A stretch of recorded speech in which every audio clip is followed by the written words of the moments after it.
Happy New Year. From all of us here at Wespath, we hope you've had a peaceful holiday season and a great start to 2023.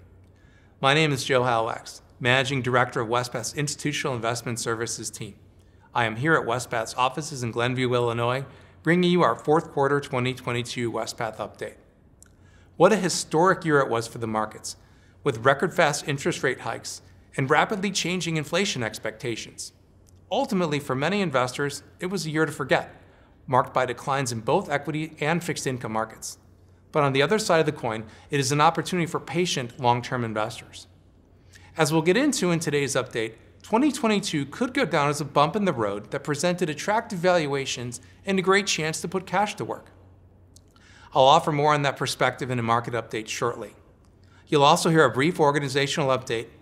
Then my colleague Karen Manczko will preview the performance of our funds. Dave Zellner will provide an economic update, and Barnett will cover our work in sustainable investments. We remind viewers that all these segments are available individually on our website.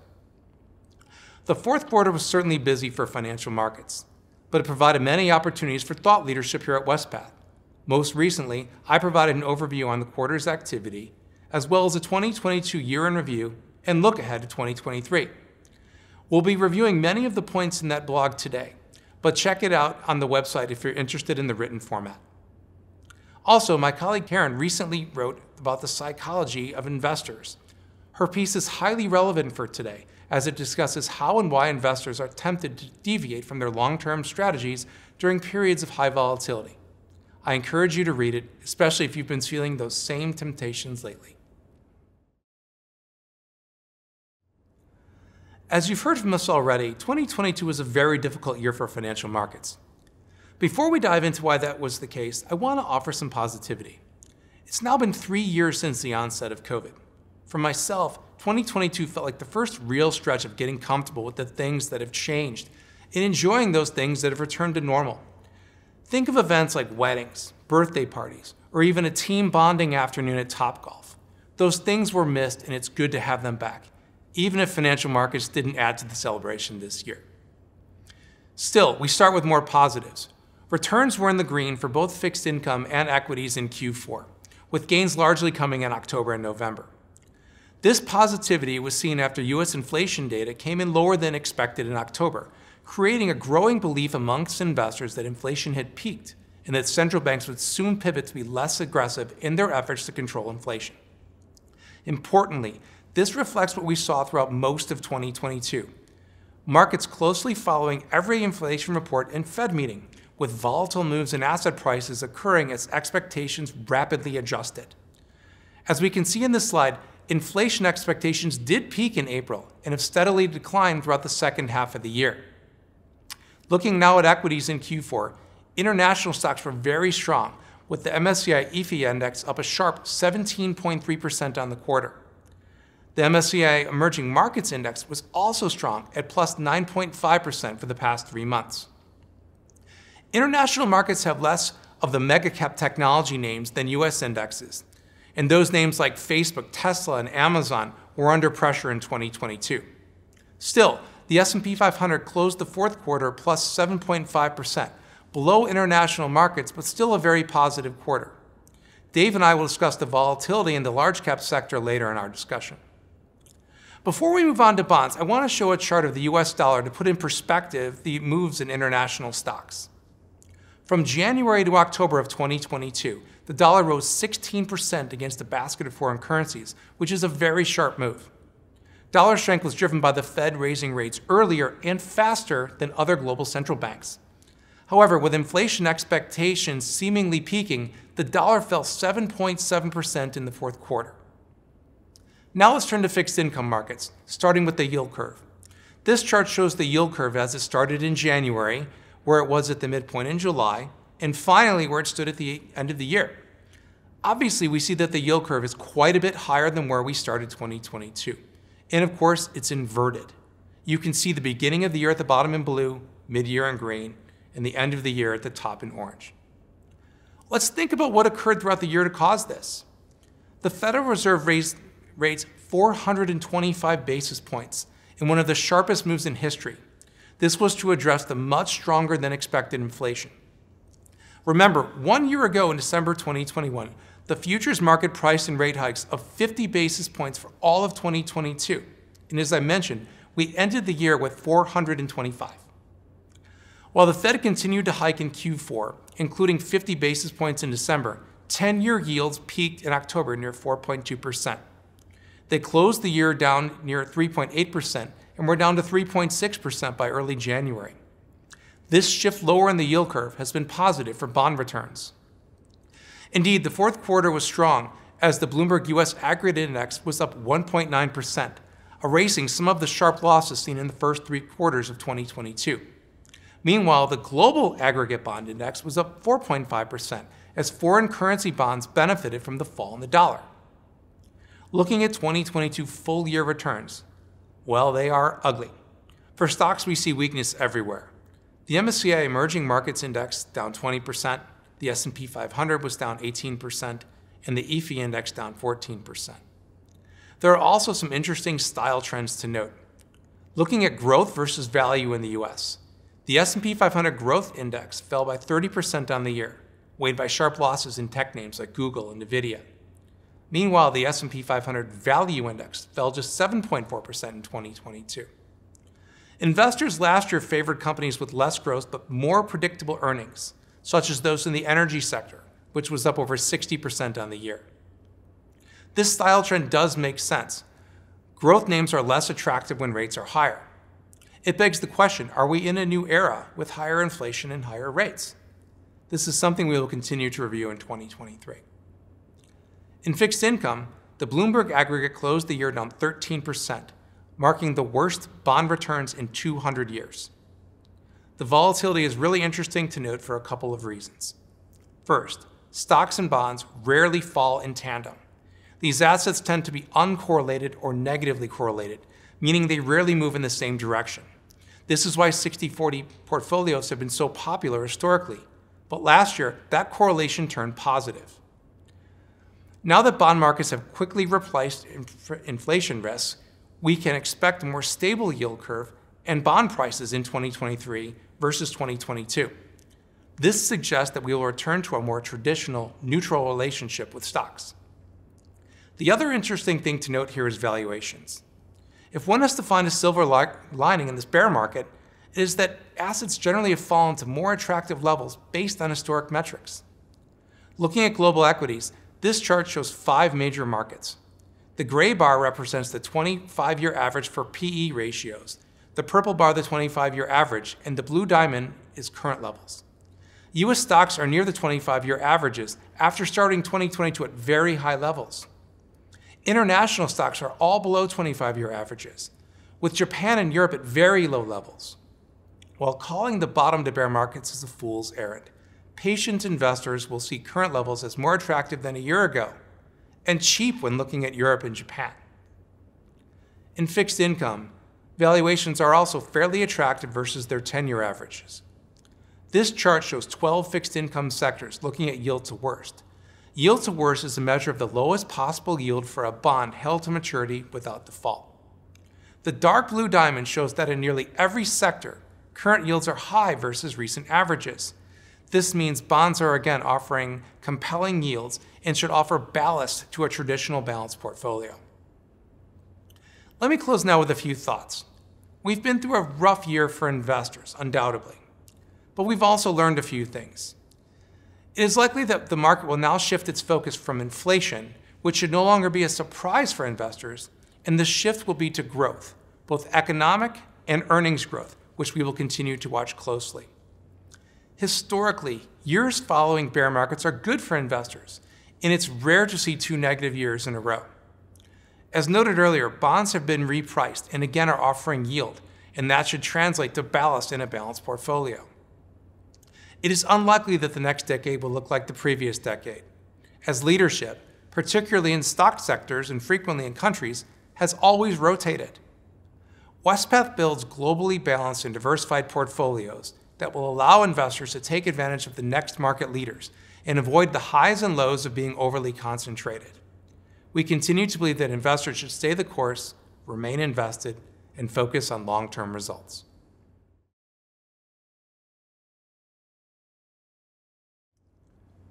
I'm joined now by my colleague, Karen Manczko. Karen, thanks for being here today. Thanks, Joe, and Happy New Year, everyone. It's great to be here today.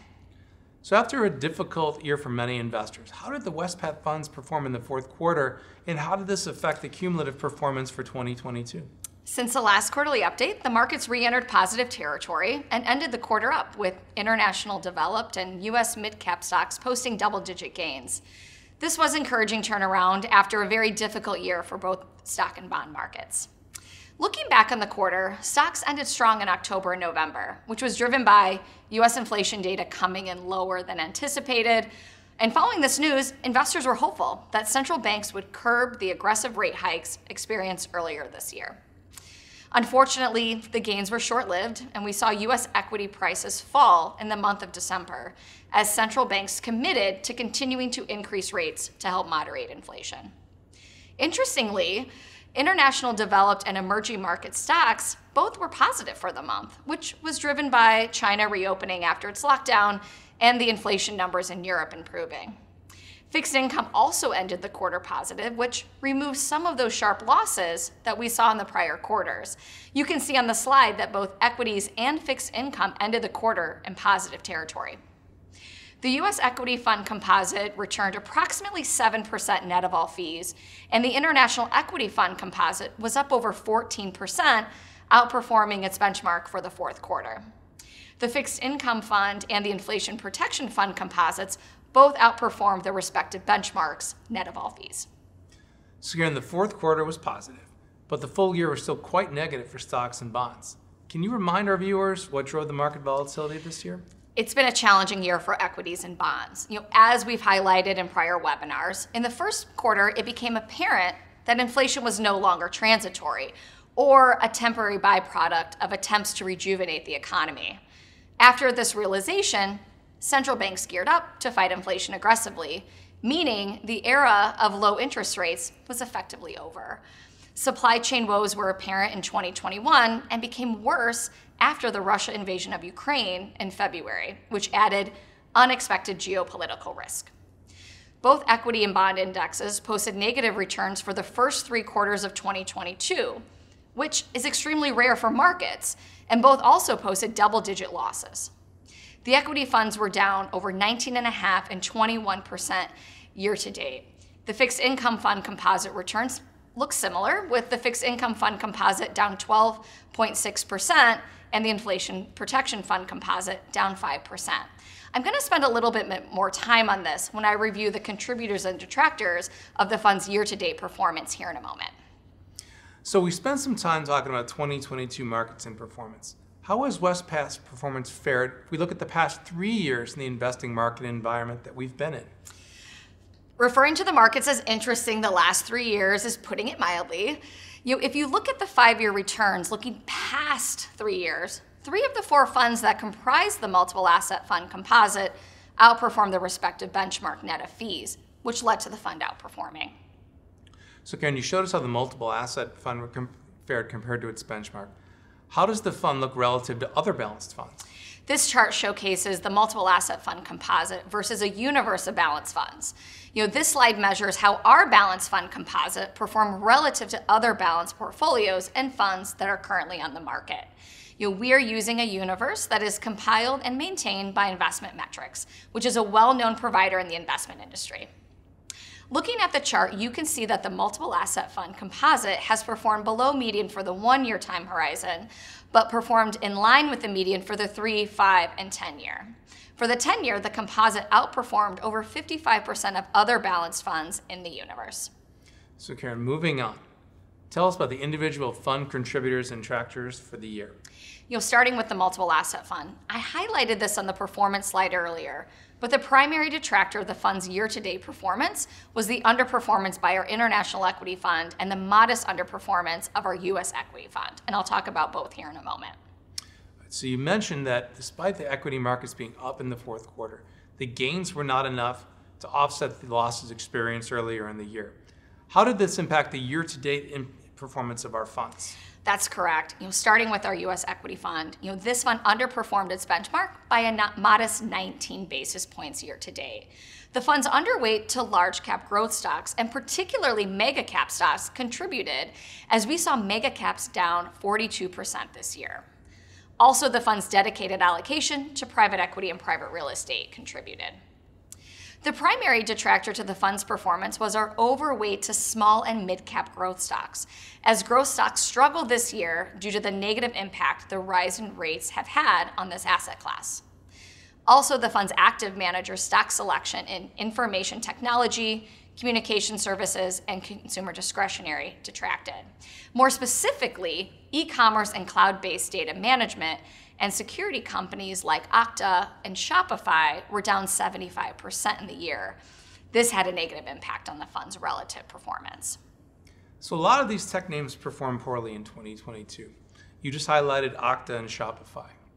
These are two companies that had phenomenal performance during the pandemic and even years before. What's the reason for the soft performance in these types of companies? It's not only been a challenging market for stocks in general, but it's been a very challenging year for tech companies in particular. In 2020 and 2021, tech stocks were one of the best places to invest. 2022, a different story, and this was one of the worst places to be invested. The interest rate hikes we have experienced have closed off these companies' access to easy capital. Also, the rise in inflation has made the future profit of these companies less valuable today. Turning our attention to our international equity fund, similar to our U.S. equity fund, the international equity fund's underperformance was primarily driven by stock selection by our active managers, specifically investments in consumer discretionary and e-commerce.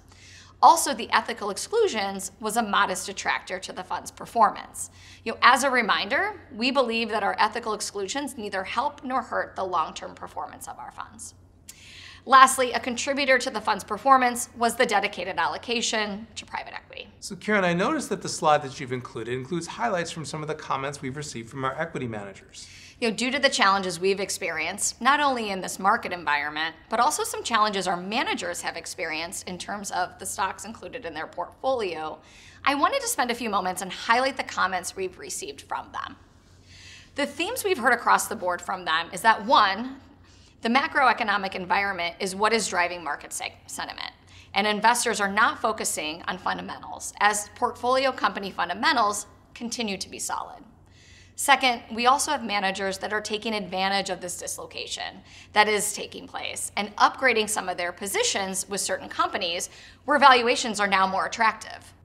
The last point I'll make is that some of our investment managers are making modest shifts in their portfolio due to this market environment and reducing some of their tech exposure and increasing investments in industrials, materials, and energy. It's always great to hear from our managers and learn the things that they're looking at and changes, if any, that they're making to take advantage of these equity valuations in the market. So moving on to the fixed income performance. You commented that the equity market is not the only market that entered bear territory, but we also saw it with bonds. This has been one of the worst bond markets in history, with bonds displaying double-digit equity-like losses. Yes, I said it before and I'll say it again. The bond market traditionally has been seen as a safe haven for investors when the stock market is volatile. But this asset class has not been able to hide from the volatility that we've experienced. Despite negative absolute returns by our fixed income fund, it outperformed its benchmark by over 1 percentage points. There are a number of contributors that we have listed on the left side of this slide. And the primary reason for the outperformance was the fund's overweight to high-yield bonds and the manager, Oaktree's, issue selection, along with issue selection by our fund's Core Plus manager, PIMCO. Both Oaktree and PIMCO strategies have shorter durations than the benchmark, which has helped in this rising rate environment. Also, the fund's allocation to our internally managed positive social purpose lending program, which provides affordable housing and community development in disadvantaged areas, also contributed. The only detractor for the year was the fund's allocation to investment-grade credit, as we saw spreads tighten throughout the year. All right, so moving on to our final fund, the Inflation Protection Fund. It looks like this fund significantly outperformed its benchmark this year. The Inflation Protection Fund showcased its investment objective in 2022, since inflation has been and is an ongoing concern and could be for some time. As a reminder, this fund was created to protect investment portfolios against unanticipated inflation while providing a stream of income. and it ended the year outperforming its custom benchmark by over 6.5 percentage points. One of the primary reasons for the outperformance is its allocation to floating rate senior secured loans, as well as the fund's allocation to an asset manager selection in emerging market inflation-linked bonds, as well as commodities. Also, relative to the fund's custom benchmark, the fund is underweight UK inflation-linked bonds, which was the most significant contributor to the fund performance. So UK inflation-linked bonds were down 33% in 2022. And therefore, you just noted that our underweight was the largest contributor to performance. Will Wespath continue to maintain this underweight to UK inflation-linked bonds? That's a great question, and one that we have discussed internally among the investment team. One thing to know about UK inflation-linked bonds is that the duration is very long, almost 17 years. Compare that to US TIPS with a duration of roughly 6 years. UK inflation-linked bonds duration is over 2.5 times longer than that of the US TIPS. The longer duration makes UK linkers more sensitive to interest rate increases, which is what happened in 2022, therefore making them more volatile. Interest rates in the UK increased during this year, not only due to the UK central bank's work to control inflation, but also due to the increased borrowing by the UK government. The asset manager that manages global inflation-linked bond strategy in this fund can invest tactically in UK linkers. The manager is keeping a very close eye on the situation, and at the time of this webinar, they have not added UK linkers to the strategy. Thanks for that update, Karen. Are there any final thoughts? As I conclude my portion of the webinar, I wanted to let our viewers know that we continue to actively engage with our external asset managers daily regarding the markets and also their portfolios. We continue to have conviction in the fund's diversifying allocations, and we have not made any major adjustments or shifts in the underlying fund allocations. We have confidence in the managers that we have selected and hire to manage the assets on behalf of all of our investors. As I mentioned earlier, our managers continue to closely monitor the markets and macroeconomic events and have used this unusual market environment to make modest adjustments to their portfolios now that valuations have come down and are more attractive. They also continue to monitor the underlying fundamentals of the companies they invest in and make adjustments as needed. Oftentimes, when investors feel down and stressed about the markets, they tend to be reactive and sell risk assets such as equities. As you've heard us say time and time again, trying to time the markets is a difficult task and can lead to mistakes in investment portfolios. As long-term investors, we don't chase returns. We maintain discipline in our process, our strategies, and our allocations. Our best interest is our clients' best interest, and we are here to work with our clients to ensure that they are continuing to invest on their behalf in a way that allows them to meet their long-term financial goals and support the mission of their organization. Thanks for the update, Karen.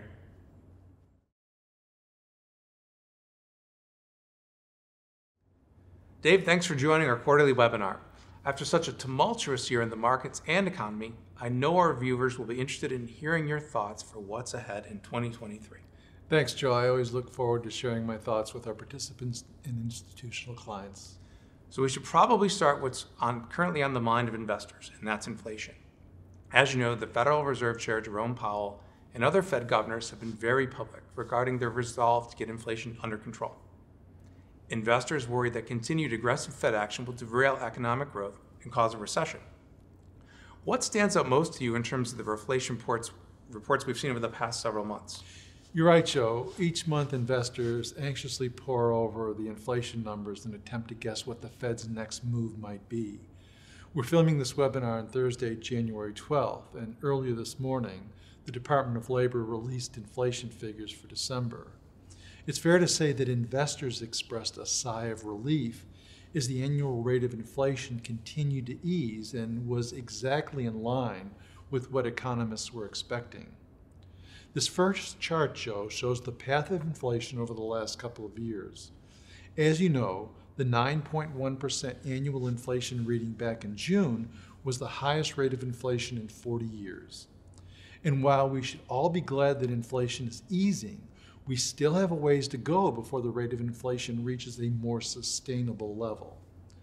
So let's start with the good news from this morning's inflation report. Energy prices continue to ease, with prices down a bit over 6% for the month of December.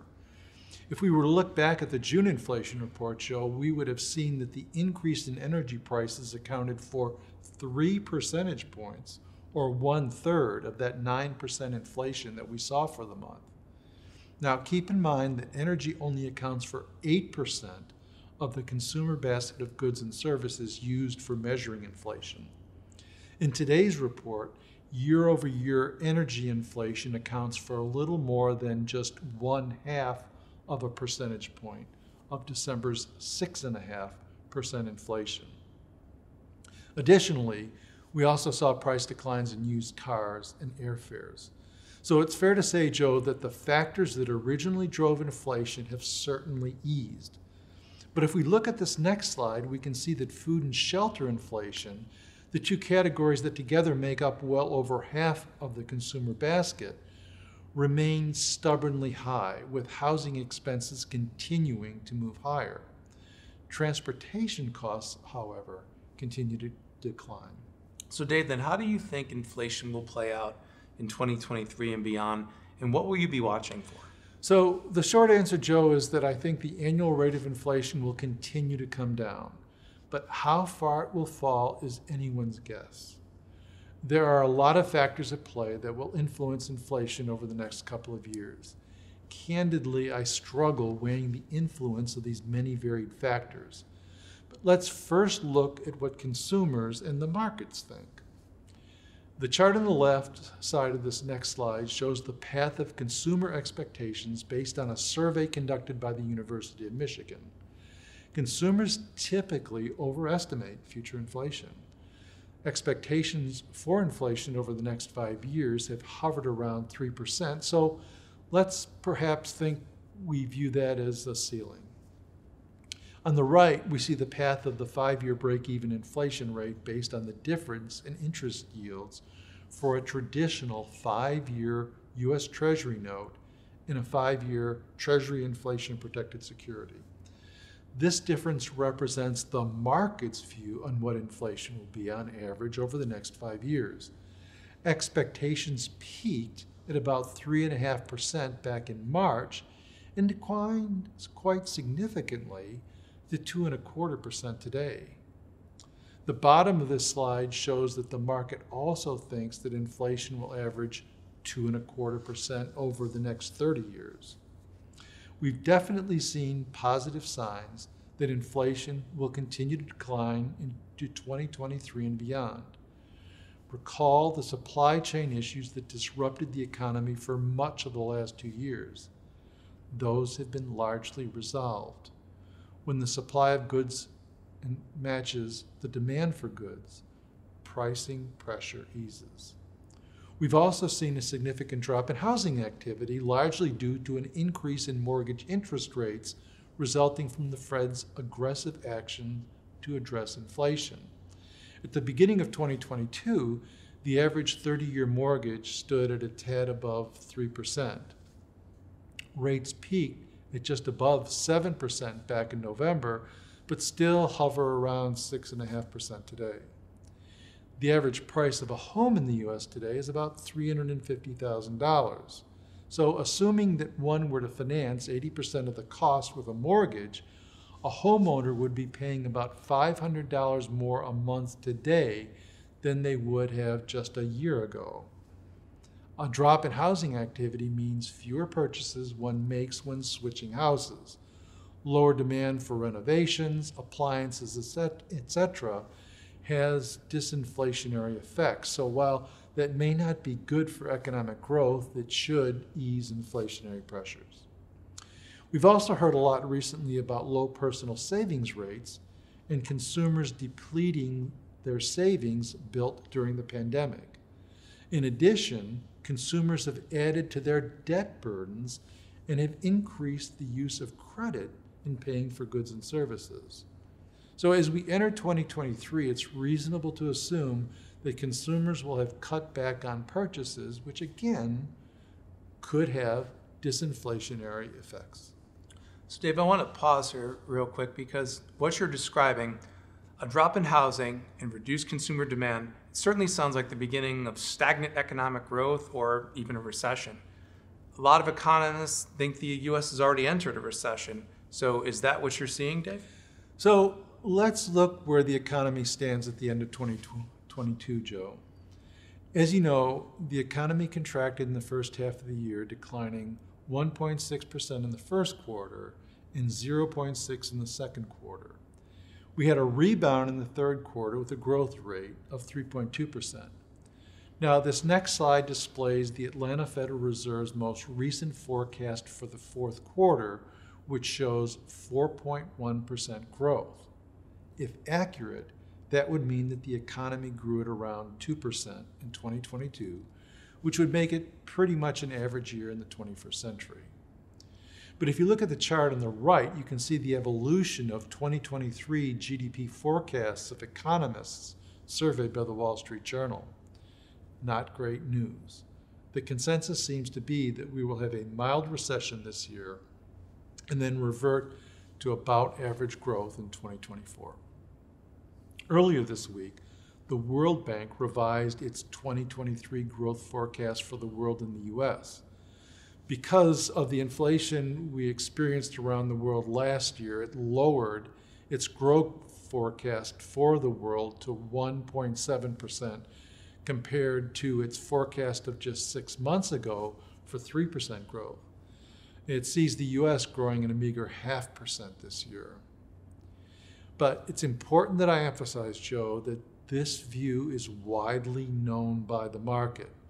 So for those watching that think the 2023 economic forecast will be bad for the markets, I must emphasize that the markets are forward-looking.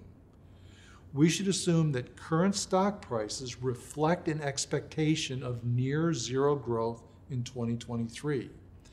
If conditions worsen relative to expectations, then markets will likely suffer. If the economy performs better than expected, then stocks should rise absent more interest rate shocks. I do think that the data today seems to support the view that we are in for a couple of rough months to open 2023. This next slide looks at the results of purchasing manager surveys for manufacturing and service companies. Each month, the Institute of Supply Management asks companies if their business is better or worse than the prior month. Activity in both manufacturing and the services sectors have been in precipitous declines. So it's fair to say, Joe, that the business sector is facing a rough patch over the next several months. And as you can see on the next slide, corporate profits are certainly going to suffer. Analysts see a decline in corporate profits for the fourth quarter of 2022 and again in the second quarter of this year, with just a very modest increase for the first quarter. They don't see decent profit growth again until the second half of this year. But again, Joe, remember, the market knows this, and stock prices reflect this information. The extent to which expectations change is what will influence future stock price movements. So Dave, then what could potentially have a positive influence on economic activity in 2023? What will you be looking for there? Certainly, as we've talked about, the key issue in the U.S. is going to be the path of inflation and the extent to which the Federal Reserve is satisfied that its inflation is under control. But there are a couple of international wild cards at play that I do believe could positively influence the U.S. economy. The first, of course, is the war in Ukraine. The war has negatively affected Europe, notably due to higher energy prices. Europe is currently experiencing a mild winter, and energy prices have come down a lot, so that's a positive. But until we see an end of the war, Europe is likely facing stagnant economic growth. An end of the war would certainly improve economic conditions in Europe. But I think an even bigger wild card is the economic implication of China's 180 on its COVID restrictions. China effectively lifted all restrictions and fully opened its economy on January 8th. While the Chinese are in for a rough few months, as COVID continues to spread rapidly across the country, we could see a massive resurgence in demand for goods and services by Chinese consumers later in the year, similar to what we saw in the US when we lifted restrictions in 2021. That would likely have positive knock-on effects for the US economy, though in fairness, it could also contribute to increasing near-term inflationary pressures. Thanks, Dave. I agree, the economy could be in for a rough patch for the next couple of months. It'll be certainly interesting to see what transpires over the quarter. Is there anything else that you'd like to share with our viewers? Yeah, thanks, Joe. There's one more topic I'd like to discuss, and that's the performance of the 7 mega-cap tech companies in 2022. My last slide shows the extent of the carnage impacting these companies in 2022. I've listed here the 7 largest companies in terms of market value at the end of 2021 and the losses in market value experienced by each. Our viewers will recognize most of the names in the list. Alphabet is the parent of Google. Meta is the corporate name for Facebook. NVIDIA is a diversified technology company with a heavy emphasis on artificial intelligence. As our viewers can see on the slide, all these companies saw precipitous declines in their stock prices in 2022.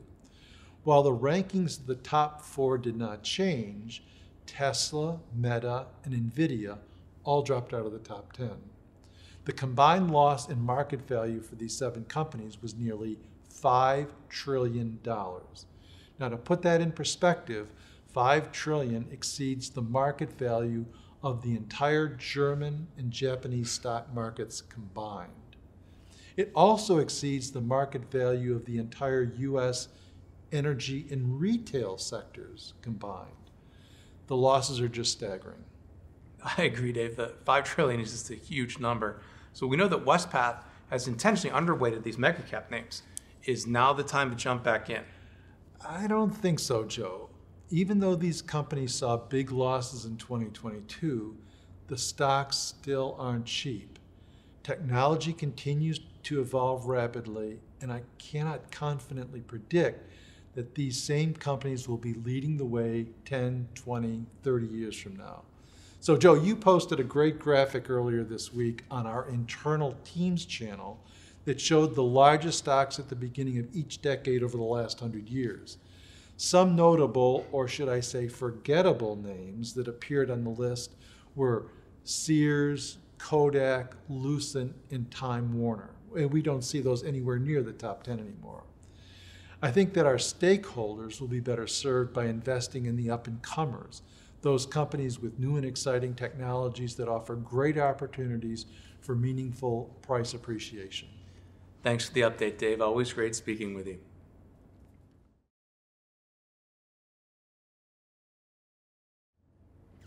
I'm joined now by Jake Barnett from the Wespath Sustainable Investment Stewardship team. Jake, welcome. Happy to be here.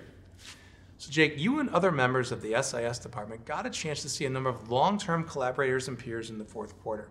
Can you share some of the places that you visited and how each location connected to your work at Wespath? Sure, Joe. Happy to. I spent much of the month of November on the road, starting with attending the Conference of Party, or COP, climate talks in Egypt. At COP, I was representing Wespath alongside other agency partners. John Hill from Church and Society and Jenny Phillips from Global Ministries were there with me in person the first week, and then Ilka Vega from United Women in Faith also attended the second week of the conference. After that, I went to Munich, where I met Patrick Para, a long-term collaborator with whom I co-lead the engagement track of the Net Zero Asset Owner Alliance. I then went the following week to London to meet with multiple asset managers of Wespath and faith-based collaborators, including UK counterparts from the Central Finance Board of the Methodist Church. I finished my work tour across the Atlantic with a visit to PRI in person in Barcelona. My colleague Ryan McQueenie also attended and spoke on a panel at the Responsible Investor Conference in New York. But there wasn't quite enough room on the slide to fit that too. And so Jake, what were the main takeaways from seeing so many of our strategic partners in person? So at a high level, I would say one of the most valuable parts of this trip was deepening relationships with so many close collaborators. I started at Wespath about 3 years ago in January of 2020. So my first couple of years on the job were almost entirely virtual collaboration. We were able to get a lot of meaningful work done in this time. For example, Patrick and I wrote our flagship paper, The Future of Investor Engagement, without ever having met one another.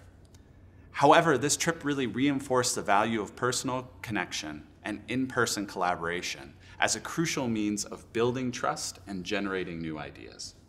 And so, Jake, so what were some of the specifics of each trip that stuck out for you? Moving in chronological order, at COP, it was enlightening to witness in person some of the competing different priorities of stakeholders when it comes to climate action. For example, it was powerful to hear the compelling moral case being made by Pakistan, which had just experienced devastating flooding earlier that year. The Pakistani representatives shared how the impacts of these events would not be confined to their country, including a slogan, "What happens in Pakistan doesn't stay in Pakistan." Long-term attendees of COP also talked about how developed markets like the US would have little credibility as negotiators when asking emerging markets countries to wean off fossil fuels without fulfilling their own commitments to provide climate finance, which in the UN context is providing funding to help with adaptation and mitigation in emerging markets. However, in sitting in a session with US negotiators, it became clear how complex it is to fulfill these commitments. Funding climate finance in the UN context is the remit of Congress, and Congress doesn't currently have support for such budgetary line items, especially given potential recession fears and bipartisan gridlock. Despite this gridlock, one clear point I heard in another private session was the need for clear signals and policies from government that would enable and build momentum for climate action within the financial sector. All of this complexity made me grateful to be attending this conference with colleagues John and Jenny. The ability to hear their nuanced perspectives and to debrief the days with them was certainly a highlight of the conference for me. You can find recordings of 2 webinars where we shared perspectives alongside Ilka Vega on the Wespath website in terms of our experiences at COP. And Jason, what about the next couple of weeks in Europe? Next, I went to Munich to spend time working in person with the aforementioned Patrick Pera. My time with Patrick was primarily spent planning for the year ahead, so I will leave updates on any projects there until we get them a little bit further along. Next was a trip to London, where I met with 3 of Wespath's asset managers based in the UK, Schroders, Baillie Gifford, and Mondrian. I also met with a number of long-term collaborators, with special thanks to partners from Church of England, Adam Matthews and Stephen Barry, who treated me to a traditional Thanksgiving dinner consisting of delicious Italian in downtown London. The last stop in London was attending the World Energy Capital Assembly, convening of leaders from the oil and gas and investor communities. Patrick and I were invited to speak to a panel of executives about the ideas contained in the Future of Investor Engagement, and it was great to address this non-traditional, non-sustainable, investment-oriented audience.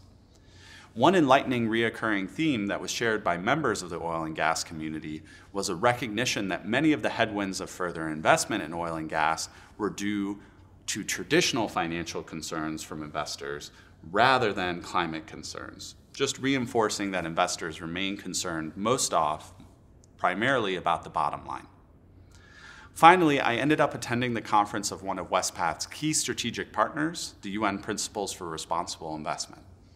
After starting from relatively humble beginnings of just a few signatories, including Wespath, PRI now represents over 5,000 signatories, managing or advising on over $100 trillion in assets.